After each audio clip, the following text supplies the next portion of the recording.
Le 12 août, notre Église et notre pays ont eu l'honneur d'accueillir son éminence, le cardinal Pietro Parolin, secrétaire d'État du Saint-Siège, venu en visite officielle.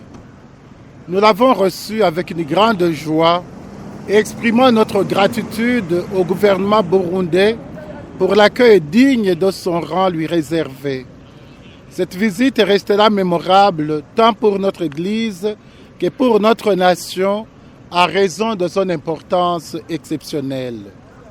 En effet, au cours de son séjour, son éminence a accordé un moment aux évêques pour échanger sur les différents aspects de la vie pastorale, une attention pour laquelle nous lui adressons nos remerciements. Par ailleurs, il a été reçu par son Excellence le Président de la République. Les échanges entre les deux parties ont mis en lumière une reconnaissance mutuelle et un soutien réciproque aux efforts visant le bien-être du peuple burundais.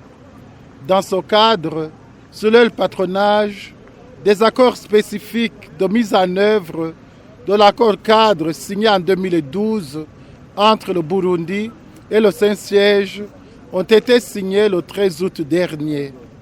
Ces accords visent à améliorer les services destinés aux fidèles et à la population des secteurs concernés, offrant des retombées concrètes pour les communautés locales en général.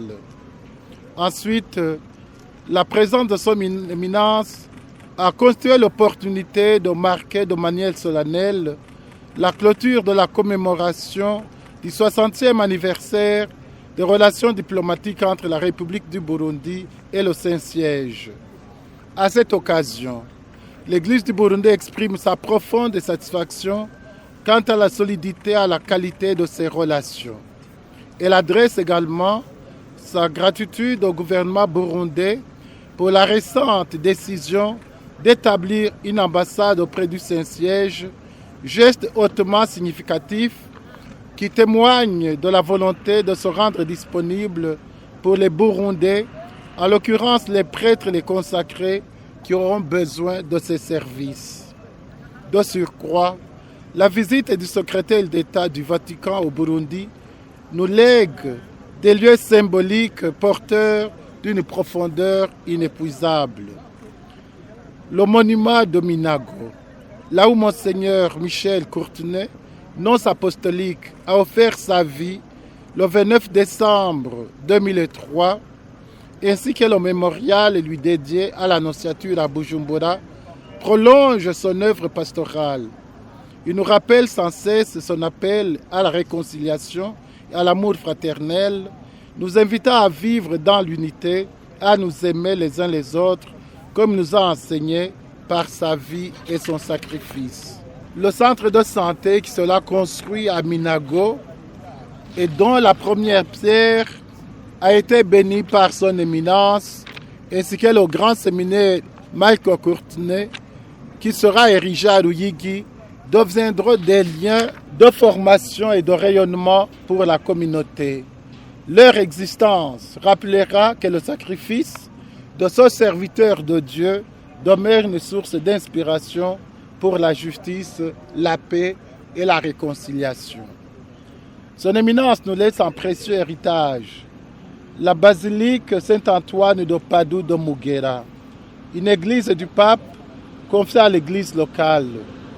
Nous l'avons accueillie avec un cœur reconnaissant et sommes conscients que ce don est à la fois un honneur et un signe de maturité pour notre église.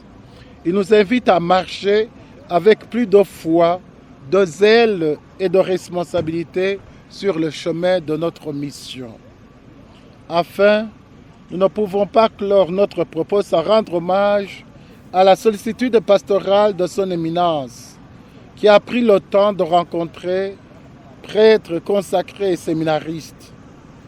À chacun, il a offert des conseils éclairés pour vivre avec espérance et fidélité sa vocation particulière. Pasteur attentif aux besoins de ses fidèles, son éminence a témoigné d'une proximité et d'une bienveillance paternelle. Sa présence auprès des enfants, des jeunes, des personnes âgées et des malades, ainsi qu'auprès des tambourinels de Guichora, a reflété des gestes empreints de diligence et de profondeur spirituelle dignes de son office. Nous lui souhaitons un excellent retour et l'assurons de nos prières. Nous sollicitons également ses précieuses prières et espérons, par son intercession, avoir l'honneur d'accueillir un jour la visite du Saint-Père dans notre pays. Je vous remercie.